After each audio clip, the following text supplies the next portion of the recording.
Hi friends, welcome to Shibi உலகம். ஏன் பாப்பு நல்லா இருக்க? எங்கள் பாப்புக்கு காலையில் லேட்டாக நாங்கள் நைட்டு சரியாக தூங்கலையா, அதனால் இங்கே தூங்கிட்டாளா. அப்புறம் அவளுக்கு எழும்புறதுக்கு மனசே வரல. கட்டாயப்படுத்தி பாப்பாவை எழுப்பி ரெடி பண்ணி வச்சுருக்கோம். அதனால தான் ஆள் சோகமாக இருக்குது. நானும் பாப்பாவும் ரெடி, எல்லாருமே ரெடி. ஆனால் நம்மளோட அந்த ஃபேமிலி மெம்பர்ஸ் இன்னும் சேரலாம தானே பாப்பு. 6:30க்கெலாம் வந்துடுவோம்னு சொன்னாங்க. பட் அவங்க வராதனால தான் நாங்கள் ஒரு தூக்கத்தையும் போட்டு எழும்பி ரெடி ஆகிட்டோம். இப்போ டைம் என்ன இருக்கும் பாப்பு? இப்போ 8:30 இருக்கும். எனக்கு தெரிஞ்சு 9 o'clock வருவாங்கன்னு நினைக்கிறேன். ஏன்னா அவங்க ஒரு 2 hours பஸ் லேட்டுன்னு சொன்னாங்க. ஸோ சரி, அவங்க வரட்டும். அதுக்குள்ளே நம்ம வயிறு வேற கபகபன்னு பசிக்க ஆரம்பிச்சதுனால என்னோடய ஹஸ்பண்டும் ஷிஜோவும் சாப்பாடு வாங்குறதுக்காக போயிருக்காங்க. நாங்கள் சாப்பிட்டுட்டு அவங்க வந்ததுக்கப்புறம் அவங்களும் ஃப்ரெஷ் ஆனதுக்கப்புறம் சர்ச்சைக்கு போகலான்ட்டு வெயிட் பண்ணிகிட்டு இருக்கோம். நம்ம சாப்பாடு சாப்பிட வேண்டியதான். வயிறு கபகபன்னு பசிக்குது. உனக்கு பசிக்குதா? இவன் இப்போ தான் எழும்புனா. நான் சீக்கிரமாக எழும்பிட்டேன், அதனால் எனக்கு ரொம்ப பசிக்குது. அதுக்கப்புறம் நம்மளோட பக்தி சுற்றுலாவை கண்டினியூ பண்ணலாம்.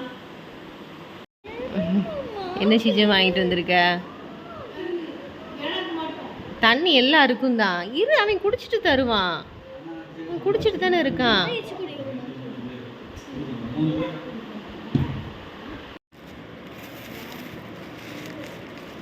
இட்லி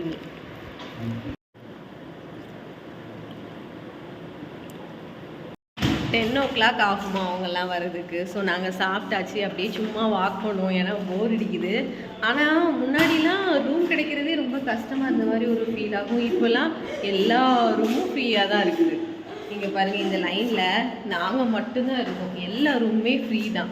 அதுதானே செஞ்சோம். ஆப்பிளோட ஓனர் யாருன்னா எனக்கு தெரியாது. பட் இந்த லாக்கு கூட பத்தல ஷிஜு. ஆப்பிளில் செஞ்ச லாக். ஐயோ, நீ எவ்வளோ தூரம் ஓடுறேன்னு பார்க்குறேன். அந்த லைன் ஷொப்போ ஷிஜு, ஆட்டோ ஷிஜு, ஏன் இவ்வளோ சவுண்டு கேட்குது? அமைதியாக இருக்கிறதுனால ரொம்ப சவுண்டாக இருக்குது ஷிஜு. அந்த லைனில் ஃபுல்லும் யாரும் இருக்காங்களானே தெரில. பட் இந்த லைனில் நாங்கள் மட்டும்தான் இருக்கோம், யாருமே இல்லை. அங்கே வரைக்கும் பார்ப்போமா ஷிஜு? இப்போ யாருமே ஏன் இங்கெல்லாம் ஸ்டே பண்ண மாட்டேங்காங்கன்னே தெரில. கிச்சன் இருக்குது. நீங்கள் சமைக்கணுன்னா சமைச்சிக்கலாம். பட் நாங்கள் இது வரைக்கும் வேளாங்கண்ணிக்கு சமைச்சதே கிடையாது. நிறைய பேர் சமைச்சு சாப்பிட்ருக்காங்கன்னு சொல்கிறாங்க. பட் நாங்கள் இது வரைக்கும் அதை பண்ணதே கிடையாது. எப்போவாச்சும் ஒரு தடவை பண்ணணும்னு ஆசைப்பட்டுருக்கோம். ஆனால் ஆசை மட்டும் தான் படுவோம், பண்ண மாட்டோம். நானே இன்னைக்கு ஒரு நாள் எனக்கு கிச்சனுக்கு லீவுடான்னு சொல்லிட்டு சந்தோஷத்தில் வருவேன். அதுக்கப்புறம் அங்கே போய் அதை என்ன பண்ணுறது? இந்த ஷிஜோ இங்கே எதுவுமே இல்லை ஷிஜோ, யாருமே இல்லை. கிறிஸ்டோபர் கொலம்பஸ் இங்கே பாரு. ஆனால் நிறைய ரூம் இருக்கு. எந்த ரூம்லேயுமே ஆள் இல்லை, எல்லாம் ஃப்ரீ தான் இத்தனைக்கு. ஆனால் ட்ரெயின் மட்டும் அவ்வளோ கூட்டமாக வந்துச்சு. எல்லாரும் எங்கே போயிருக்காங்க எனக்கே தெரியல. ஹலோ, இங்கோடி யாருமே இல்லை, நம்ம மட்டும்தான் இருக்கோம். என்ன பாப்பா வாங்கிட்டு வந்து? இந்த லைனில் சொல்கிறேன், இந்த லைனில் யாருமே இல்லை பாப்பு. எனக்கு பாப்பு லாலி பாப்பா எனக்கு பிடிக்காது. அப்பா வாட்டர் பாட்டில் வாங்கிட்டாங்க. Can sorry, can water. சரி, எவ்வளோன்னு கேட்போம். கேன் வாட்ரு எவ்வளோ? 60 ரூபா. அட்வான்ஸ் எவ்வளோ? 100 ரூபா அட்வான்ஸு. கேன் வாட்டர் 60 ரூபா. நம்ம கேனை கொடுக்கும்போது திருப்பி நம்ம 60 ரூபா 100 ருபீஸு திரும்ப தருவாங்க. ஒரு வழியாக எங்கள் அப்பா, என் தம்பி ஃபேமிலி எல்லோரும் வந்தாச்சு. ஒரு 10 o'clock கிட்ட ஆச்சுது. பாவம், அவங்கள நினச்சா தான் கஷ்டமாக இருக்குது. 6:30க்கே வந்துடுவோன்னு சொல்லிட்டு 10 மணி ஆயிடுச்சு. அவங்களுக்கு எவ்வளோ கஷ்டமாக இருக்கும். அதுக்கப்புறம் என்னோடய குட்டீஸ் வாசலுக்கே போய் அவங்கள கையோடு கூட்டிகிட்டு வந்தாங்க. அதுக்கப்புறம் அவங்களும் கடகடன் ரெடி ஆகிட்டாங்க. அடுத்து என்ன, இந்த சிறுமின் பையனாவை முடிஞ்ச அளவுக்கு என்னோடய 2 குட்டீஸுமே சேர்ந்து டார்ச்சர் பண்ணுவாங்க. மாறி மாறி தூக்கி டார்ச்சர் பண்ணுவாங்க. ஹாய் சொல்லு, ஹாய் சொல்லு, ஹாய் ஹாய் சொல்லு. ஹாய், நான் வந்துட்டேன் சொல்லு. நான் வந்துட்டேன் சொல்லு. நான் மொட்டை போட்டிருக்கேன் சொல்லு.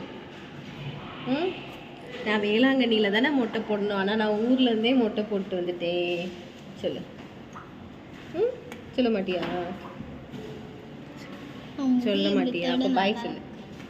பாய், டாட்டா சொல்லு.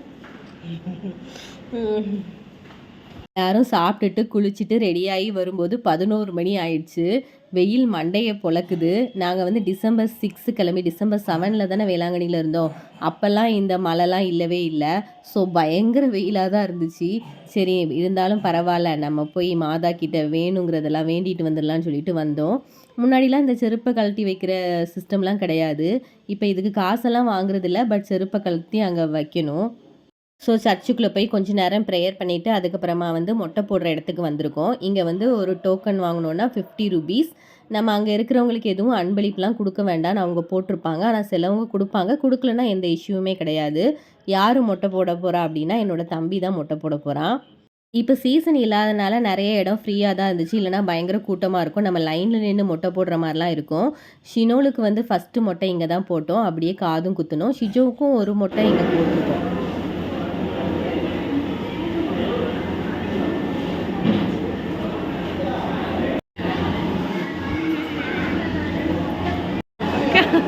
கேப்சர் பண்ணிடுவோம். மொட்டை போட்டுட்டு அப்படியே கடலில் குளிக்கலான்னு சொல்லிட்டு வந்துட்டோம். குட்டீஸ் எல்லாம் விளையாடுறதுக்கு ரெடி ஆகிட்டாங்க. பீச்சை பார்த்தோன்னே குட்டீஸ்க்கு அப்படி ஒரு சந்தோஷம். அங்கேயே நிறைய கடைகள்லாம் இருந்துச்சு. நம்ம சாப்பிட்டுட்டு அப்படியே பசிச்சுன்னா என்ன வேணாலும் வாங்கி சாப்பிட்டுக்கலாம். வீக்கெண்ட் தான், ஆனால் கூட்டம் கம்மியாக தான் இருந்துச்சு. ஸோ நாங்கள் ரொம்ப நேரம் விளையாடிட்டு இருந்தோம். யாருக்குமே வெளியில் வர்றதுக்கு மனசே இல்லை. இந்த ஷிஜோஷினோல் முழுசாக நல்லா குளிச்சிட்டாங்க.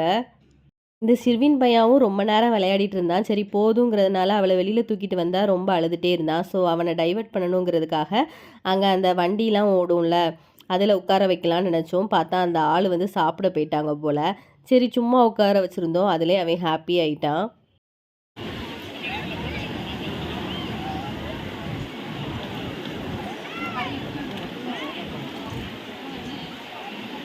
நெக்ஸ்ட்டு எல்லாரையும் ஒரு வழியாக வெளியில் கூட்டிகிட்டு வந்தாச்சு. நம்ம வந்து கோயிலுக்கு போகிற வழியில் நிறைய ஷாப் இருக்கும். இங்கெல்லாம் இப்போ ஷாப்பிங் பண்ண முடியாது, ரொம்ப வெயிலாக இருக்குது. எல்லாருக்கும் பசிக்குது, வாங்க சாப்பிட்லான்னு கூட்டிகிட்டு வந்து வேலையாக சாப்பிட உட்காந்தாச்சு. ஏன்னா காலையிலையும் எல்லாருமே கம்மியாக தான் சாப்பிட்டோம். அப்புறம் கடலில் விளையாடினது எல்லாருக்கும் ரொம்ப பசிச்சிச்சு. ஸோ நல்லா சாப்பிட்டுட்டு ரூமுக்கு வந்து நல்லா ஒரு ரெஸ்ட். எல்லாருக்குமே ட்ராவல் பண்ண அசதி இருந்துச்சு. எல்லாருமே நல்லா படுத்து தூங்கிட்டு 6 மணிக்கு தான் நாங்கள் வெளியில் வந்தோம். கிளைமேட் ரொம்ப சூப்பராக இருந்துச்சு. அதுக்கப்புறம் இருட்டவும் ஆரம்பிச்சிச்சு. ஸோ எல்லா சர்ச்லேயுமே ப்ரேயர் பண்ணிவிட்டு கொஞ்ச நேரம் ரிலாக்ஸ்டாக உட்காந்துட்டு தான் நாங்கள் போகவே செஞ்சோம். அந்தளவுக்கு ஃப்ரீயாக டைம் இருந்தது. நெக்ஸ்ட்டு வந்து மார்னிங் ஸ்டார் சர்ச்சுக்கு போக போகிறோம். அங்கேயும் அதே மாதிரி ப்ரேயர் பண்ணிவிட்டு கொஞ்ச நேரம் வெளியில் உட்காந்துருந்தோம். நல்லா காற்று வந்துச்சு. குட்டீஸ் எல்லாம் சூப்பராக விளையாடிட்டு இருந்தாங்க. அப்படியே நாங்கள் எல்லோரும் பேசிகிட்டு இருந்தோம். ஆனால் ரொம்ப தூரம் நடக்கணும். வேளாங்கண்ணியில் வந்து ஒவ்வொரு சர்ச்சும் ரொம்ப தள்ளி தள்ளி இருக்குமா, எல்லா சர்ச்சுக்கும் நம்ம நடந்து தான் போகணும். நாங்கள் யாருமே நடக்கிறதுக்கு ஃபீல் பண்ணல. ஸோ நடந்துகிட்டே இருந்தோம்.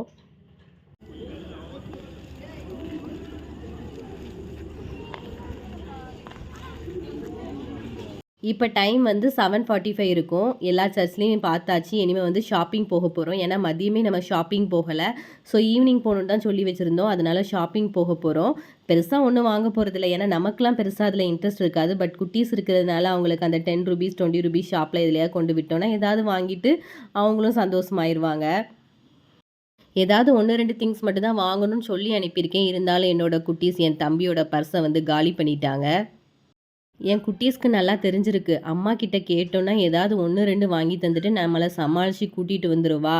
அதனால் மாமாவை பிடிச்சி வச்சுக்குவோம். மாமா தான் நம்ம கேட்டதெல்லாம் வாங்கி தருவாங்கன்னு சொல்லிட்டு சூப்பராக மூவ் பண்ணி வாங்கிக்கிட்டாங்க. நீங்கள் வாங்கின வரைக்கும் போதும், இனிமேல் எதுவாக இருந்தாலும் நாளைக்கு வாங்கலான்னு சொல்லிட்டு அவங்கள கன்வின்ஸ் பண்ணி நாங்கள் சாப்பிட வந்திருக்கோம். பட் 9:00 ஆயிடுச்சு. 9:00 அங்கே எல்லாமே க்ளோஸ் பண்ணியிருந்தாங்க. 8:00 அப்புறமே கொஞ்சம் கொஞ்சமாக க்ளோஸ் பண்ண ஆரம்பிச்சிருந்தாங்க. ஸோ நீங்கள் 8:00 முன்னாடியே சாப்பிட போனால் தான் எல்லாமே கிடைக்கும். நாங்கள் தான் லாஸ்ட்டாக சாப்பிட உட்காந்துருந்தோம். வெறும் தோசை மட்டும் தான் இருந்துச்சு. பட் சூப்பராக இருந்துச்சு. சர்ச்சு கேண்டீனில் தான் சாப்பிட்டோம்.